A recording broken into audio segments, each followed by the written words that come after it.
Welcome to Beyond the Huddle, a Central Arkansas FCA podcast where faith meets competition. Join host Josh Adaire and Zac Rose as they dive into real stories from athletes, coaches, and leaders making an eternal impact through sports. Each episode brings powerful conversations on faith, leadership, and living boldly for Christ in every field of play and walk of life.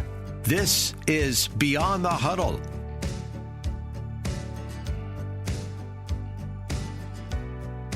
Welcome to Beyond the Huddle, the Central Arkansas FCA podcast where faith meets competition.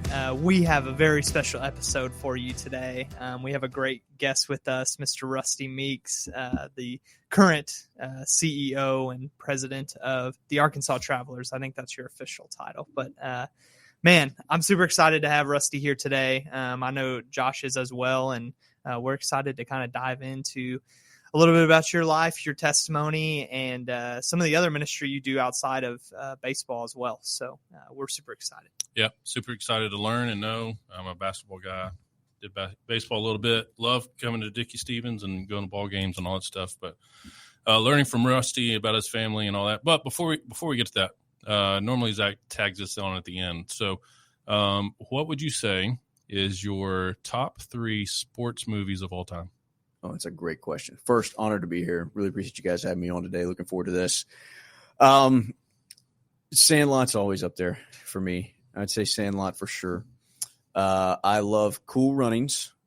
There we go. And this is an unpopular one probably, but extremely underrated, is Little Big League. It actually has my all-time favorite sports quote in that movie when they're doing the math scene, if you remember that movie. I've never seen it. You've never seen that movie?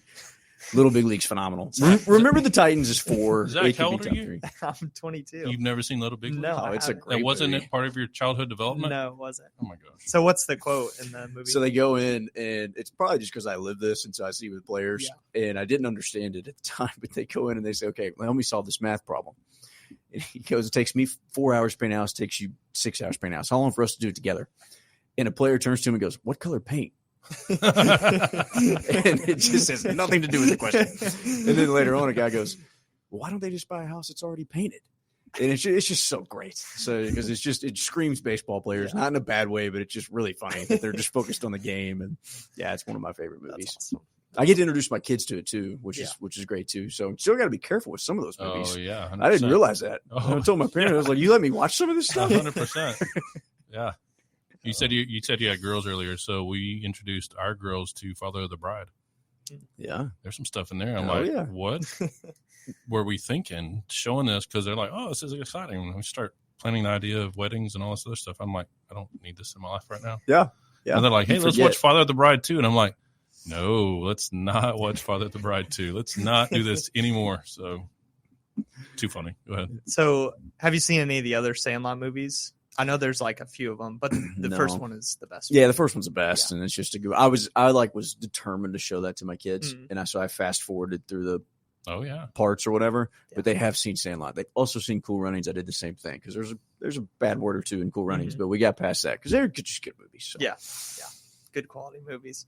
So speaking of your family a little bit, would you mind just telling us a little bit about you, kind of how you got to where you are today, and a little bit about your family as well? Yeah. Born and raised in Little Rock, went to school at the University of Arkansas. I was a scout for a few years with the Philadelphia Phillies before I got into the minor league side. I always wanted to be on the baseball ops side of things.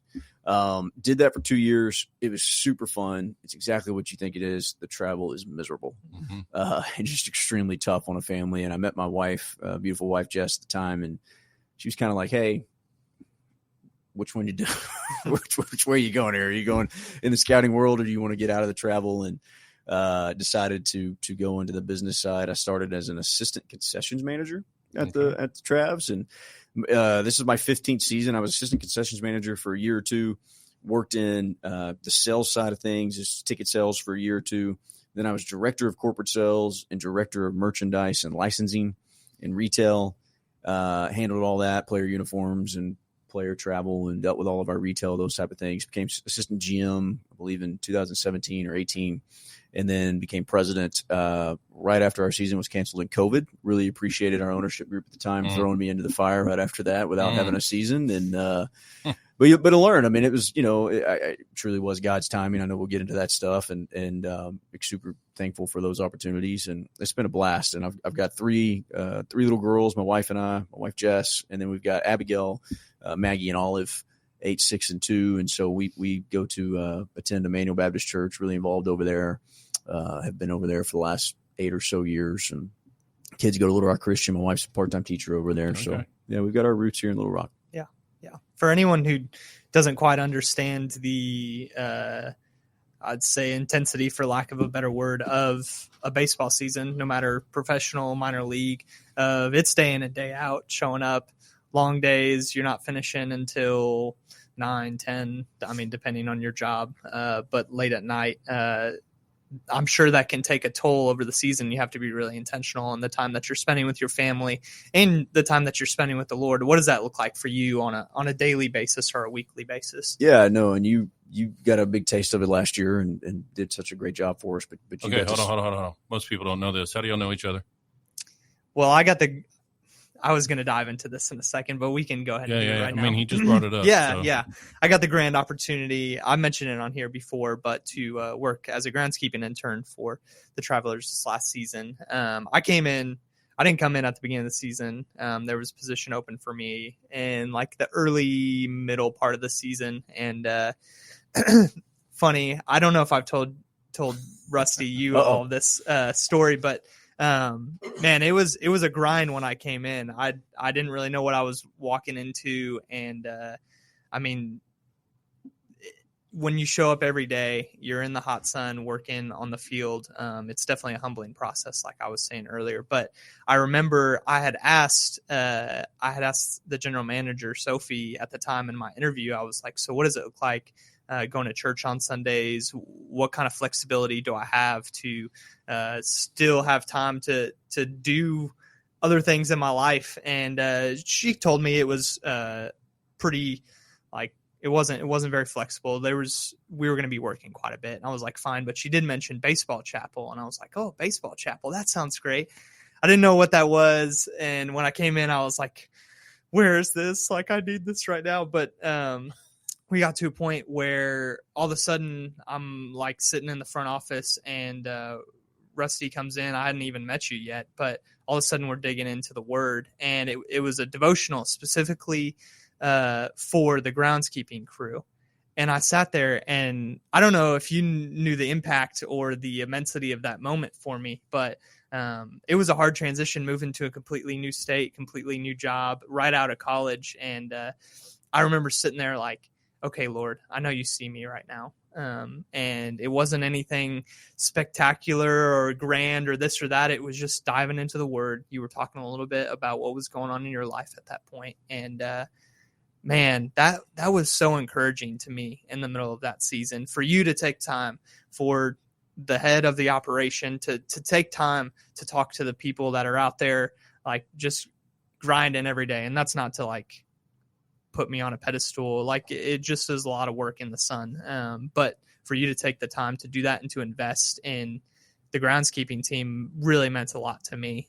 So that, I think that speaks volumes to you and just kind of how you like to run the show. But that was such an encouragement to me at the time. And I know it was for the other guys on our team as well. So. No, man, I did not know that. And that is extremely touching, and really appreciate that. Extremely encouraging. Yeah. It's, sometimes I'm making something up on the fly as I'm walking in to do those, just because, but I know it's important for us to meet. So man, that's a blessing to hear that. So I appreciate that. No, I think, look, we work 90-hour weeks when the team's in town, 15-hour days usually, and we're working on weekends. I don't go to church sometimes. Unfortunately, I go to Sunday school, but I can't make service. I got to watch it online because we got a ballpark to open, and it's really hard. I mean, I'll just be on sports, and I say for anyone on this that either want to play sports or get into the sports world, you're gone a lot, and that's not, there's a lot of other jobs where you're gone too, but the sports is a grind. You're outside in the heat, especially in baseball, and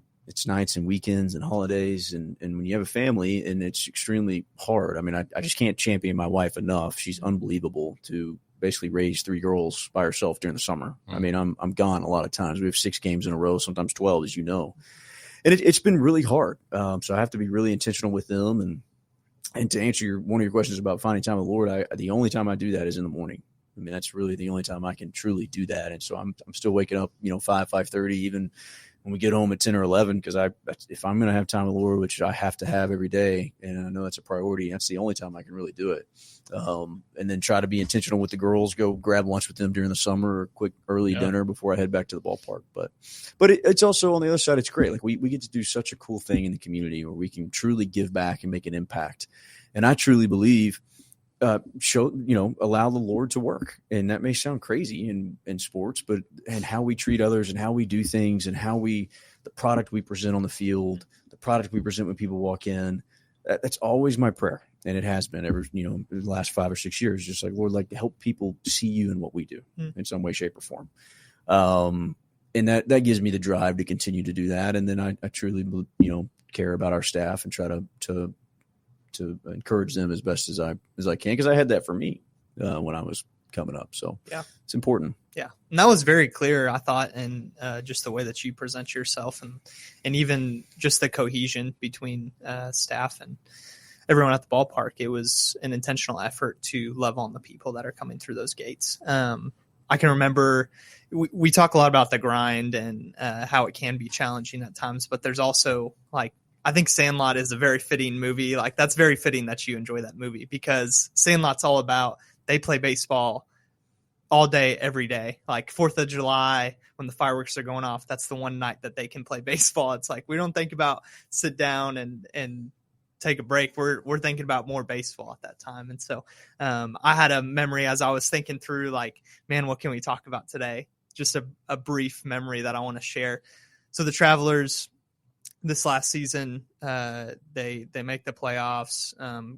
Really a great first and second half, and roll through the playoffs. First series, if you don't know how the Texas League and minor league playoffs work, essentially it's 2 best-of-3 series. It's kind of changed over the years, but 2 best-of-3 series. The first series, they get the Springfield Cardinals. They take them to Game 3. They lost the first game. They win the last 2. Then we're coming back and playing the Oakland A's, minor league affiliate is Midland Rockhounds. And they lose the first game. And then the last 2 games are at Dickey Stevens. And I remember it got to Game 3.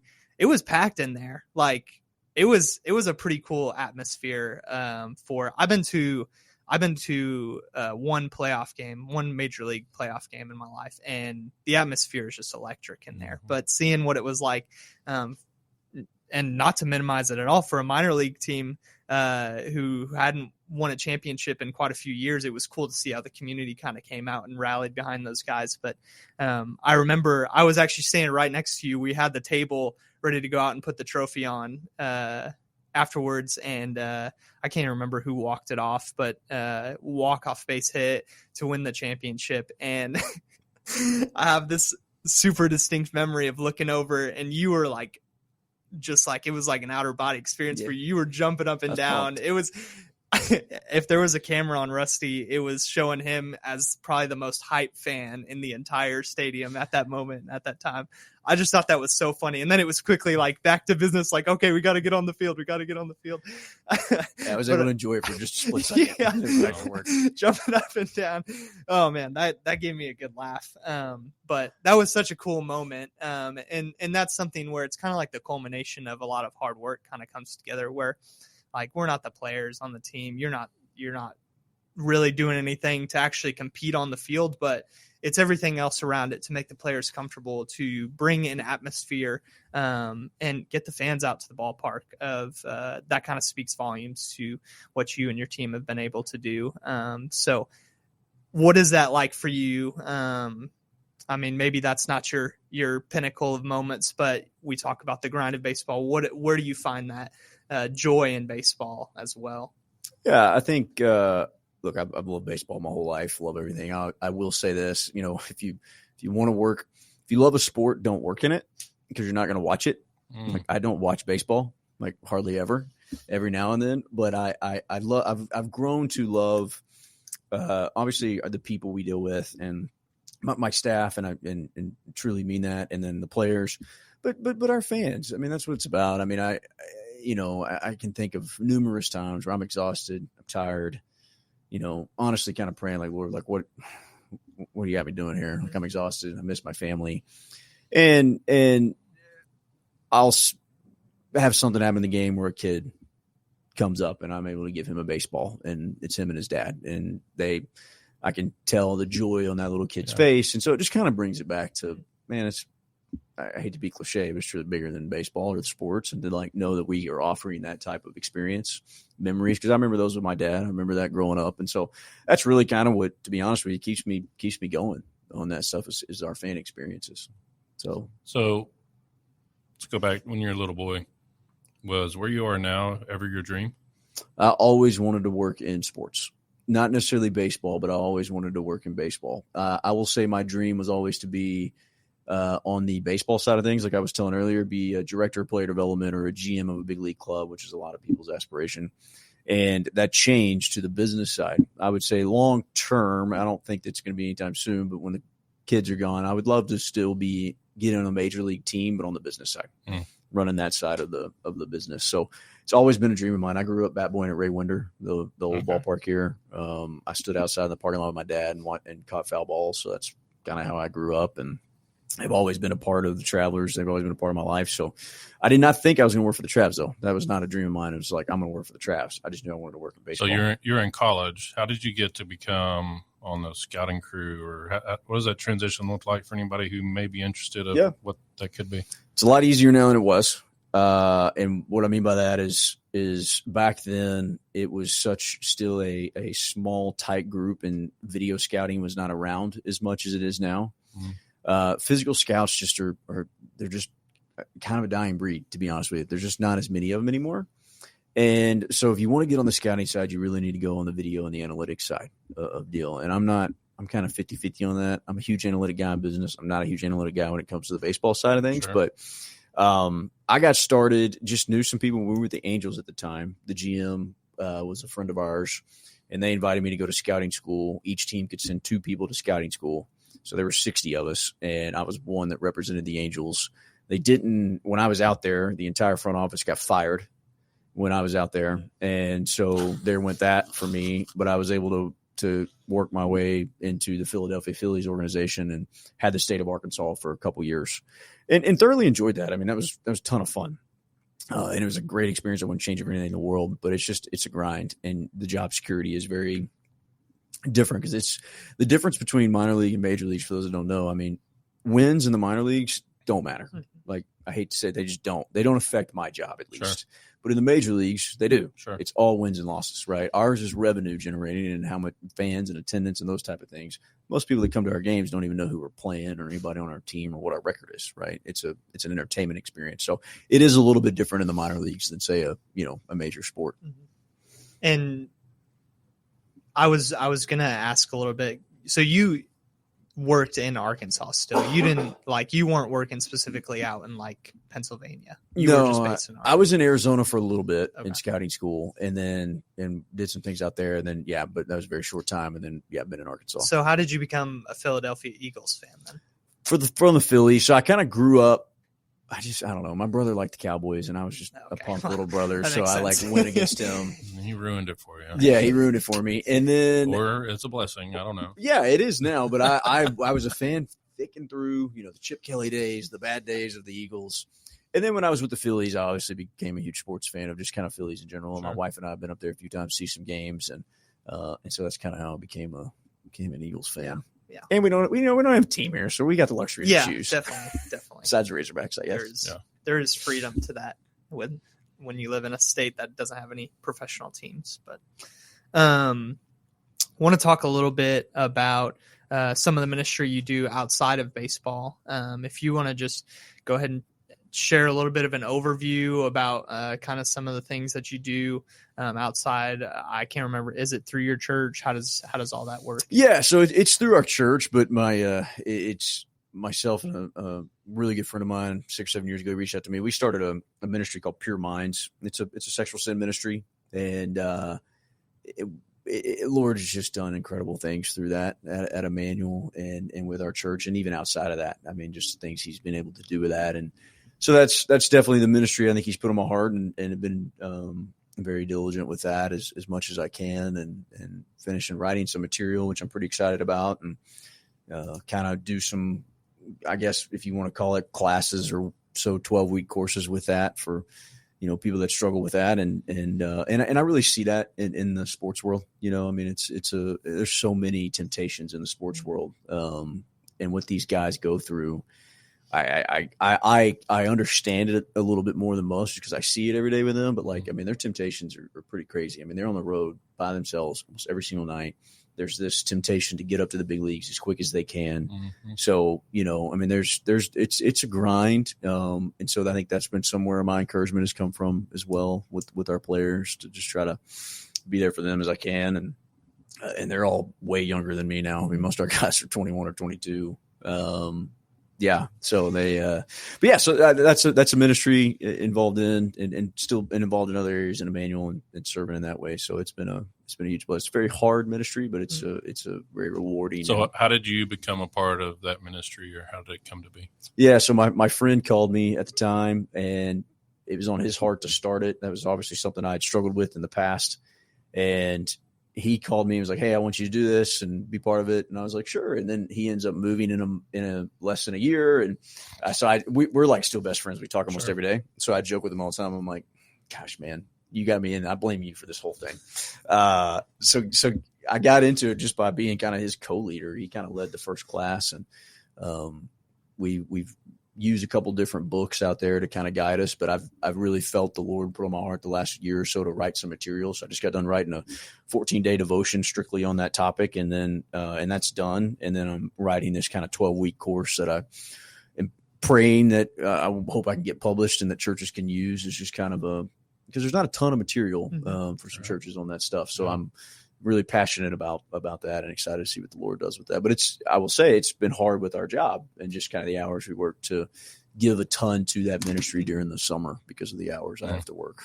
Definitely. So the 14-day devotional you just did, is it accessible or? Not yet. It will be soon. I'm getting some people that I really trust and respect to look at it just to double check everything and see what they think, give some feedback. And then, I'm going to try to make it as accessible as I can to anybody. So I mean, I just felt like Lord just kind of like, hey, make this a really quick one, 14 days for, and go from there. And, so it's I could not be more unqualified to write it, but it's been extremely encouraging. And my wife and Chris, she's like, you just got to do it. And so that's awesome. I did it. And writing this 12-week course, like I said, which I'm really excited about that. And, it'll be good. So ready to get it done. I hope to have that done in July.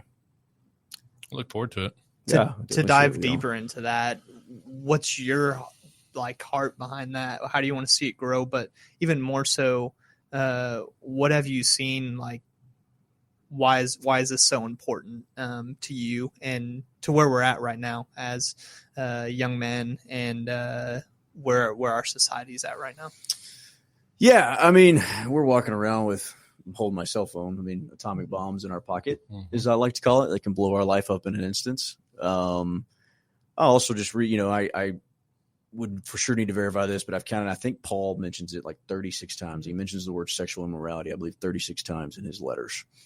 And I just started praying, there's got to be a reason for that, right? There's got to be a reason for that. And I'm not having a seminary or any of that, of course, but just can't help but think it can destroy lives very quickly. There's a reason for that. And we, call to live self-controlled lives. And I've just seen the destruction that it can do and that it almost did to my life. And I really struggled with it before I became a believer. And even when I became a believer in the first part of my marriage, and very open about it. And I think that's important to do. And we just have to talk about it. Men don't want to talk about that stuff. And I think it's important to talk about that, and that the reality of it's everywhere we go, and we have to be diligent, and we have to be very self-controlled, and we have to be obedient and finding time in the God's word. And it's not a trying harder thing. It's we have to trust more. We got to trust in the promises of the Lord. And so sorry to get on my no, but that's what we're asking. Yeah, but I just and I didn't always understand that. I get asked all the time in this ministry. Guys come to me And it's a very tough, right? Because they're coming with heavy things, and they're like, "What's the formula?" I just want a formula. I'm Sure. like, for a while, I just was always like, "Yeah, dude." And I was like, "Man, this sounds corny." Y'all know what I'm gonna say? Formula is Jesus. That's it. The formula is God's word and Him, and trust in Him. There are a ton of applicable things that you can do. You've got to have accountability. Like that's the biggest thing is like if you're isolated, and I've seen that. And I think that's the other thing that's been my passion, and not just this ministry, but just men's discipleship, because I think as men, we like to get around and talk, but we don't get super deep and we don't get super hardcore about what we do, surface level. Yeah. And, let's get really deep and get really honest with ourselves about how we're doing. Let's ask each other those tough questions, because if we're not, who is? And my buddy Rob, who he won't be bothered by me saying his name, he taught me that. And another old pastor of mine, John O'Leary, who's at Fellowship, and he's a pastor down in Louisiana now. They taught me that, just to be honest and accountable, and to ask those tough questions, because that's one of I don't see how men get out of the sexual sin without that, really. I think that's a tool the Lord uses to really surround yourself with men to help you ask those questions that you can go to and without judgment and those type of things. And I just, honestly, that without that, it wouldn't happen in my life. Yeah. So you say without judgment, and a lot of that conversation, reason men don't do that is the shame aspect. Mm-hmm. And they don't like to feel that personal shame or pride and everything else, and because you don't see it anywhere else in the world. No, guilt and shame is, it's a real thing. That men absolutely struggle with, and we know the verses, we know no condemnation, we know all that. It's just hard. It's hard not to battle with it. That's why you got to have, men that come without that judgment, that come with open arms, truly walking alongside of you, challenging you, encouraging you, not letting you get away with anything necessarily, but in a very loving way. And that's hard to do, but that's all in the scriptures. So it's rare when you find somebody like yourself who believes the scripture. It's going to sound really wrong. I was in student ministry for 15 years, and inside the church, generally speaking, we believe in the scriptures, but the application of the scriptures are not necessarily on par. Mm-hmm. We say no, there's no condemnation, but shame on you for that, and shame on you for that, and shame on you for that. Like literally, to walk through no condemnation. I don't know that many men in this world have ever experienced that. Yeah, we preach grace and forgiveness. I'm not sure we actually know how to show that a lot of times, and myself included, Tom. But we've got to, and because what Lord did with us, we got to do that. And so I think you're exactly right. We don't apply it as well as we probably should. Yeah. I think in a performance-based world, it can be really difficult. I mean, you talk about the sports world where, especially those guys in the minor leagues, and obviously this is trailing off to like baseball side of it, but even just generally speaking, we all want to perform and have this level of professionalism and have this level of I'm doing my job in a really proficient way, or I'm walking my Christian walk in a way that's really pleasing to everyone around me, because we don't want to be the issue. We don't want to have all the attention on us and this and that. And I think it can be easy to feel really stuck in that. It's like the wheels are turning and all of a sudden you fall in the mud and all of a sudden your wheels are spinning and you're stuck. And the only way to get out is for someone else to come alongside you and be like, hey man, here we go. We're doing it together. I know for me, that's been a journey that I've gone through as well, of like, it can be really easy to feel isolated and to feel alone in that. And to kind of hit on that aspect of it, what would you say, how would you walk with someone through that process of you're at that low point, you're stuck in the mud, where do I go from here? How do you walk through that process with someone? Yeah, it's grace, gentleness for sure, but what I would call hard love. I mean, if a guy is married, and this is just an example, and continue to do things, at some point you're like, do you want to try to defeat this or not? Like at some point you have to get serious about your sin. You got to get serious. You got to put accountability software on your phone. You got to stop staying up late at night. You got to quit being isolated, because if you're not, you're going to keep falling into it. So at some point you have to be a little hard, I guess, in a very loving way. And then just the checking and just simple things of just praying for each other. And again, this is all from experiences in my own life where I got out of just guys calling me, checking on me, praying for me, just, hey man, just thinking about you today, just letting you know, praying for you. Like that goes a long way. Yeah. And it's just simple stuff like that. Like it's not, I think we overcomplicate it. I think sometimes, on that. And then forgiveness for when you do fall again, and like that grace. And then I think that's where I really see the biggest shame come in. To your point is when a guy has had some freedom over it or a lady and victory over that, and they fall again, that's where the shame and guilt can quickly come back in. It's like, man, I was like 2 months without looking at anything, and I'm back into it, and that's where I think having those people are like, look, man, like, no, like, we're not going to go there again. You're not going to do that. We're going to repent of that. We're going to do all that. And you keep battling, keep being obedient, keep trusting that. And, if we truly believe the scriptures, truly believe what they say, truly believe, the commands in there, then this is an act of obedience of trying to flee from these type of things. And James 5 talks about praying with each other, of course, and talking about, healing and those type of things, but let's pray for each other. Let's actively do that and confessing our sins to one another. So again, that's just stuff I've been taught in my own life. So I'm just relaying what someone told me, but it's been incredibly awesome to just see, I hope this is encouraging. And I had somebody tell me this. I said, look, Rusty, the Lord took your greatest weakness and turned it into one of a big strength in your life. And I thought that was extremely encouraging and just an act of grace and the love that we have in Jesus, that he can take our weaknesses, whatever that may be, any of the sin, and use it as a strength if we, I think, allow that to happen and be obedient to what he's telling us to do. Doesn't mean it's going to be easy, but Paul tells us to boast in our weakness. And it's funny, we were just talking about that at church on Sunday morning, to remove the pride that we can do things in our own strength and realize that really to make any kind of effort at something that's bigger than ourselves, we can't do it on our own. We can barely even start pushing that mountain at all. Like it won't move an inch. But when we bring the Lord into the equation, I think sometimes he puts us in those situations to remind us, you know what, Zach, you can't move that mountain on your own. Like you can't do that by yourself. You weren't created to do that by yourself. And it's encouraging to see that in someone else's life, but I think you can't fully grasp it unless you've really seen it happen in your own life too. And that's what I want to kind of transition into, of this idea of pain. And we all experience pain in different avenues and different fields. But what was a moment in your life, Rusty, where you felt like the Lord used a season or a time of pain to be able to reveal his glory in the next season or in the next moment?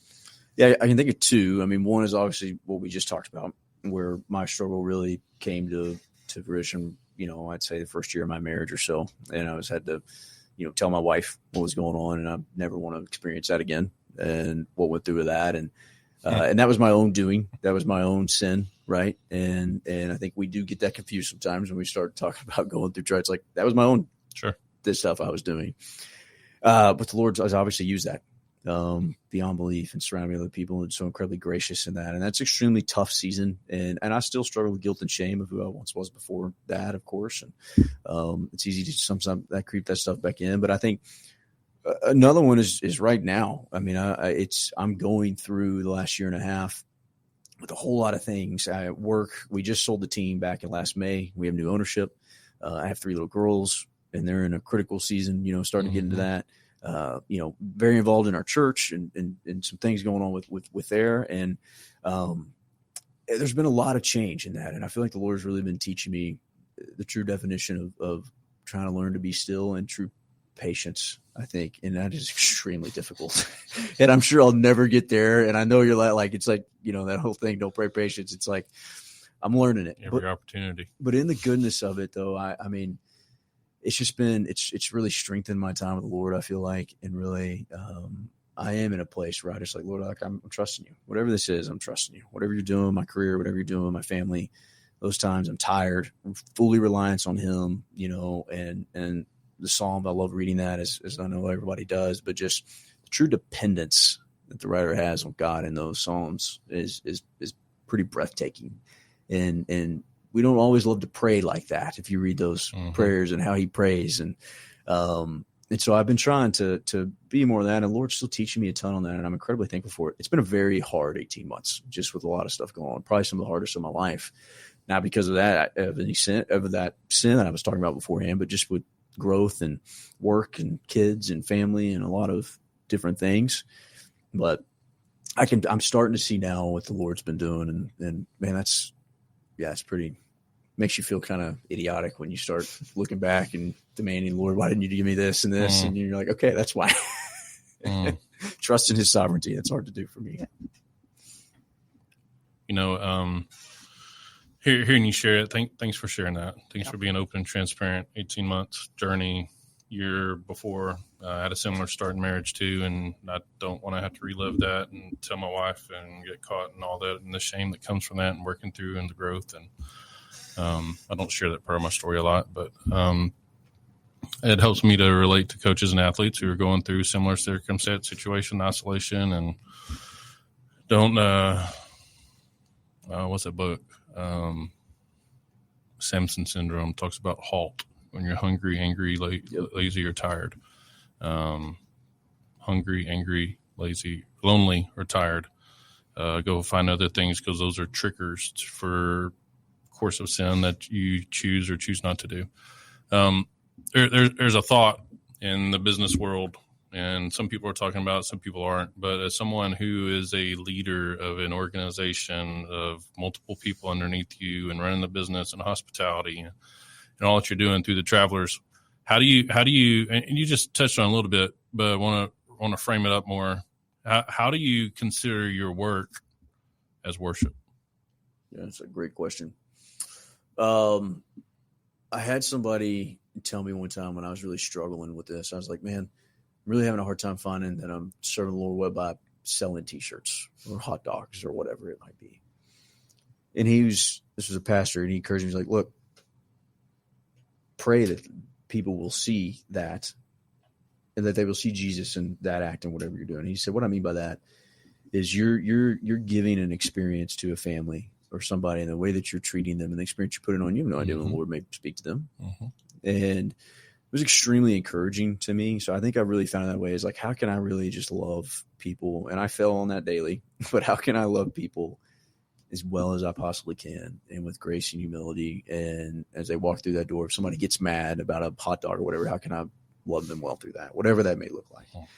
And I've failed at that a couple of times this year, to be honest with you. I've been tired or frustrated and those type of things, but that's a great question. I mean, and I do that every day. I think the Lord really changed too a couple of years ago, and with our staff, I think just being able to try to love on them as well as I can. And they love on me. That's one thing I share in our baseball chapels, is like, man, y'all are encouraging me just as much as y'all think I am with you or whatever. Like, just being able to get in that small setting, just slow down for a second, and we get so busy, especially in our jobs, just slow down for 30 minutes and talk about that. And the other opportunity I get to do is, like, this weekend, we're having Faith and Family Night. Like, we're playing Christian music the whole weekend. We're having Christian speakers. Like, that's extremely important to me. We will continue to do that. It's our biggest night every year. So we're going to continue to do that and make that just a huge priority for us, and invite churches out. We're trying to get some pastors to come out and throw the first pitch. Be kind of funny. You never, spin it on the pastor, but I think that'd be funny. So trying to do that, and we put something on our website to nominate your pastor, and so I think we've got a few lined up this weekend. But things like that we get to do. Man, I don't know. I look at that as like it's a blessing to be able to do that, to be in a public, because we are public, very public, and being in the sports world, and be able to do that, that's awesome.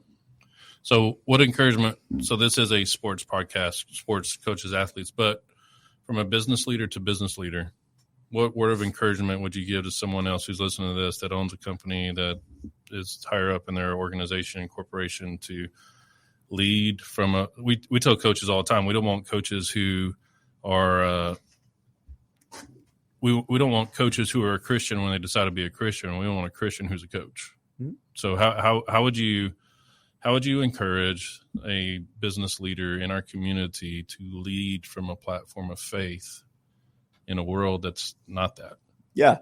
I think the first is it starts with what I believe is being strong in the spiritual disciplines that I believe we're told. That's getting in your word and prayer, spending time with Jesus every day.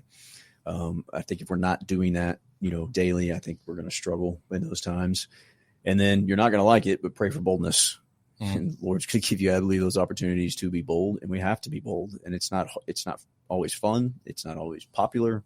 Rarely is it, actually. And but I would just give you that encouragement to just do it, and I think you'll really see the rewards. I think the Lord will really show you favor in that, and you'll really find joy in it. Like, yeah. It may be really hard, and you may be the only one that finds joy in it, but you're not finding joy in what you're doing in particular, but you find joy in what the Lord is doing. Sure. And I think that's my father actually told me that, and it was extremely encouraging to me to kind of do that. So I hope that helps. But absolutely, gives you some encouragement on that. But I think eventually you have to be bold and take that leap on that. And I think the other thing is I was so scared when I first started baseball chapel, because we're in Major League Baseball world, public world. Was there going to be any pushback or whatever? And I think the first one we did a couple of years ago, I had 8 people show up, and I just put it out to the whole staff as a separate thing. I thought there was going to be 1 or 2 people show up, and as the Lord's favor. But what that showed me is I didn't need to be as scared as I was about it. Sure. If that makes sense. Yeah, definitely. Yeah. To speak on that, as someone who was impacted by that, but also newer to the workforce and stepping into different job responsibility than being a college student and this and that. It's encouraging to hear leaders who, not that they're just vulnerable and they tell us everything they've done wrong and this and that, but to hear an example of, hey, you know what? I'm not perfect, and I'm not going to act like you are. And we're going to operate this imperfect business and operate in this imperfect world to continue to serve and love the Lord the best that we can, because it's not about perfection. It's just about progress.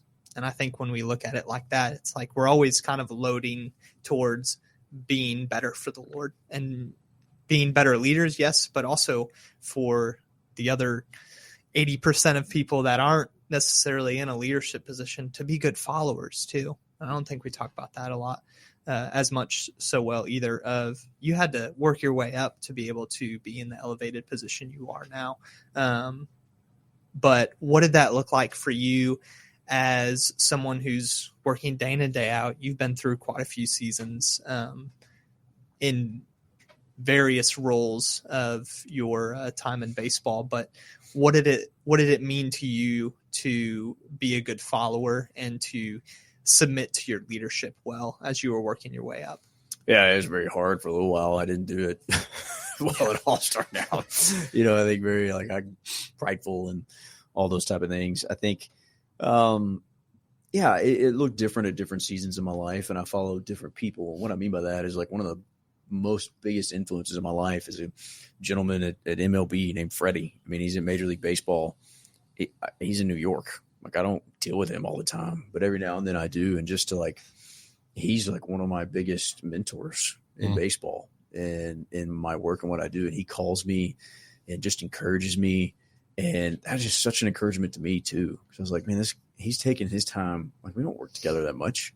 And he's taking his time out of his day to call and encourage me. And so I was able to follow kind of his lead and his boldness, what he was kind of talking about and what he's doing in there. And then my father's always been a huge impact for me. He was involved with the team for a little while on the board, and the way he led, always prayed before any type of staff gathering we had. And he was very honest with and very bold with his faith. And I learned that too, because that was really uncomfortable with me for a little while, because I just really cared about what other people thought. I didn't want to make anybody mad. And I could see that it's not that my father didn't care. He's just no, I'm going to pray.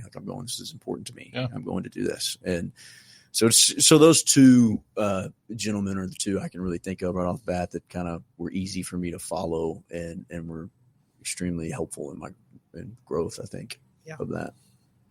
To speak on the player side of things, I don't know how much you are around the players or anything like that. I got the opportunity to speak with a group of some of the Travelers players a few weeks back, and on Sunday morning they're similar. They don't always get to go to church really in the season. I'm not sure they don't ever get to go to church. They don't. And I walk into the room and there's 4 guys who show up and don't know them at all, but they're intentional. If they're being there, they're there for a reason. They could have come to the stadium a little bit later. They could have done this. They could have done that. What does that look like for you? How do you try and encourage your players in the small moments or maybe bigger moments of when you're around them to continue to grind it out through a season? Because I know for me, walking into that room, there was a lot of perspective of, man, these guys, they're from all over the country, and all of a sudden they're smack dab in the middle of the United States. And a lot of people, I mean, when I play MLB The Show, the minor leagues are the stepping stones so that I can get to the big leagues. But what kind of encouragement do you give to a player, or what kind of encouragement would you give to a player? It's talking about going from, you have a goal, you're working towards something, but the importance of being in the moment right now. What would you say to a player in that situation? Yeah, I think just continue to, for the believers that are the players, just trying to trust God's plan and timing on that. I know that's extremely hard, and we all know that, but to truly do that, the reason I say that is I have a good example of a player last year, and he won't mind me sharing this. It was Harry Ford, and he's a top prospect in the Mariners organization, incredibly godly man. And he encouraged me so many times. He would just see me, he's like, Rusty, you good? You look tired. He's like, I'm praying for you. And I was like, man, that's so encouraging. I mean, from a player, I mean, he's like a 20-year-old player, top prospect. And then I was vice versa, return the favor. He was wanting to get called up sooner than he did and those type of things. And so I just, encouragement is just such a big thing. It's such a huge part of my life. So I think that's a really encourage those around you as those players that you can. And then to those players that are wanting to get into the major league side or go into that thing, it's a grind. It takes a long time, and just enjoy the moment, because the Lord may not have you playing in the Major League Baseball, but you may be there to make an impact for somebody else. You have no clue. Yeah. You have no idea what you're going to come across. I mean, your dream may be to play in the major leagues. My dream was to be in the major leagues on the business side, but that wasn't the Lord's plan currently. So, and I look back now and I'm like, man, why would I have ever wanted to do the major league thing? It's easy to say that now, but I think it's a good learning lesson for me. Yeah. Harry was such an encouragement to me. He's awesome. I only got 1 or 2 conversations with him, but to just watch him go about his process pregame, to watch him just maneuver and operate, he's just full of joy. Like that dude, day in and day out. Harry, if you're listening, we want you on the show. We do. You're on our list. You're on our list of people. We're gonna make it happen. Him when we leave here. I know he's out in Washington, but man, what an encouragement for a player. I mean, you talk about a shining example of, I don't know his story, I don't know where he's come from, what he's been through, but man, I saw him day in and day out. He was one of the first people on the field, top prospect in the Mariners organization, but on his knees, just taking time to spend with the Lord before the game. And I'm sitting there and my jaw hit the floor. I'm just like, you don't see that very often. You don't see, we talked about it, just taking the time to stop and be like, you know what, Lord, these gifts and abilities that you've given me, I give them back to you, and I want to play for you and give you the glory in where I'm at right now. Super, super cool. I'm a huge Harry Ford fan and always will be. Don't know him personally that well, but excited to as he comes on the show here soon. But I think players, if you don't mind me saying this real quick, I think players can sometimes get a bad, I don't want to say bad rap, but we see them on TV and they're praying and doing all these other things. And sometimes people may not think it's like serious or whatnot. I can say or tell you that it usually is, because I've seen it. And the reason I see that is there were guys last year, Harry and a few others, that would stop me and pray for me in the clubhouse. Nobody sees that. Sure. I mean, that's who they are, right? Nobody sees that. They're not in front of cameras. They're not in front of anybody outside. We're in a clubhouse. And so that's super, super encouraging to me. And the other thing I'll say is, like, watching people like Harry and other guys that we had, that just their talent level at that level, it's not any disrespect to anyone that in there, but like, they're just a different caliber of player. Like, watching some of these guys play, and I'm sure you could say that with any sport, but like, and this is but like college, like the AA players was the best player on every college team. to put that in perspective. So when you get these guys out here, the level of ball is unbelievable. And then when you get these top prospects, even that level, you're just like, okay, that guy's different. Harry's one of those guys. We had a couple last year as well. And it's just special to watch that. That's another thing I really get to enjoy is like, man, I get to watch these guys every day. Maybe only for like 30 seconds as I'm walking from one concession stand to another, but I get to watch them and be around them and kind of see their work ethic and the grind that these guys put in. That's encouraging to me, and they don't even know that. I mean, they are there day in and day out, 10 in the morning lifting weights. I mean, they're doing the same thing over and over again, hitting 1,000 balls a day. And just the grind that they do, the work ethic that goes into it. Yeah, I mean, it's insane. I mean, that's the other thing. People that want to do this for a living, I mean, it's more than a full-time job. I mean, it's just 1,000 balls a day. Yeah. So, I mean, sometimes, I mean, on days off, what's funny is the Mariners, I'm going to get in trouble for saying this. Mariners say they try to tell them to not come in on Mondays. You can't come in on Mondays. I mean, some of them do. And just to see what they're doing, I mean, they're out there. You have a coach come in with a pitching machine, hundreds of ground balls, catchers out there doing stopping. I mean, it's a constant grind, repetition, but just repetition, but it's super encouraging to me. Sure. You know, it's like, man, yeah, we gotta keep doing that every day and keep getting up and trying to be as best we can be. Yeah. And it's funny you say that too. A lot of those players, I mean, I don't know what the statistics is of, we've got about a minute left here, but the statistics of actually making it to the big leagues of everyone has that dream coming in. I saw Logan Evans. He pitched, he went 8 the other day. It was 4-hit ball, gave up 1 run. But there's a few of those guys. I know Troy Taylor last year jumped straight from AA up to we have a bunch bigs, do that. But, yeah, it's cool to see that process because it is a grind day in and day out. Like I sat there and just watched pregame a couple of days as I was just sitting out there enjoying some fresh air, but it's a grind. So, yeah, well, thank you so much, Rusty. We really appreciate you being 100%. On here, taking the time. Rusty took time out of his busy schedule to be with us today. So we are very, very thankful for you and just the time you spent with us and the way that you're able to encourage us as we go here of, being a little bit different for Jesus, doing things that maybe aren't traditional in the business world or this or that, but really standing firm in your faith. That's super encouraging. So thank you so much for being here. We're super excited to continue to be rolling out episodes for you. Again, this is the Beyond the Huddle, the Central Arkansas FCA podcast where faith meets competition. We're excited to be with you again next week. Have a great week and continue to live your life for Jesus every single day.